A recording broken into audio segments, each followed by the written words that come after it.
வாங்க மக்களே, கொஞ்சம் பேசலாம். இந்த யூடியூப்பில் நானும் நிறைய பேர்த்த பார்த்துட்டேன்.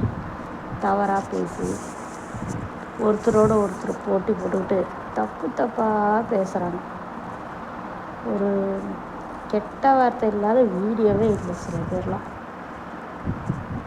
டபுள் மீனிங்காக பேசிக்கிட்டு இந்த மாதிரி இருக்கவங்களுக்கெல்லாம் நிறைய சப்போர்ட், வியூஸு, சப்ஸ்கிரைபர் அள்ளி கொடுக்குறீங்க. கவர்ச்சி காட்டிட்டு ரொம்ப மோசமான வார்த்தைகளில் பேசுகிறாங்க. அந்த மாதிரி விஷயத்துக்கெலாம் நிறைய சப்போர்ட் பண்ணுறீங்க. ஆனால் அதெல்லாம் இல்லாமல் வீடியோ போடுறவங்களுக்கு சப்போர்ட்டர்ஸே கிடையாது. அது ஏன்னு எனக்கு தெரியல.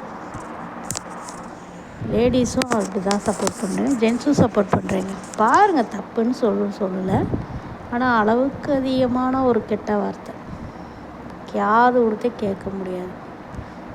நானும் ஒருத்தரை வச்சு இன்னொருத்தரை வச்சு இன்னொருத்தர் இப்படி தான் போயிட்டுருக்கு யூடியூப்பில். ஒருத்தர் 4 விதமான ஒரு 4 பேர்த்த வச்சு ஒரு டாபிக் ஓடுதுன்னா அந்த 4 பேரும் அந்த ஒருத்தரை வச்சு தான் ஓட்டுறாங்க வீடியோவாக. ஏதோ ஒரு வீடியோ போடுவோங்கிறதுக்காக போடுறாங்க. அது ரொம்ப மோசமான வார்த்தையால் பேசுகிறாங்க. அதெல்லாம் நீங்கள் உட்காந்து பார்க்குறீங்க. அதுவும் லைக் போடுறீங்க, கமெண்ட் போடுறீங்க, ஏதோ பண்ணுறீங்க. பரவாயில்ல மக்களே, கொஞ்சம் மற்ற சேனலுக்கும் கொஞ்சம் சப்போர்ட் பண்ணுங்கள், சரிங்களா?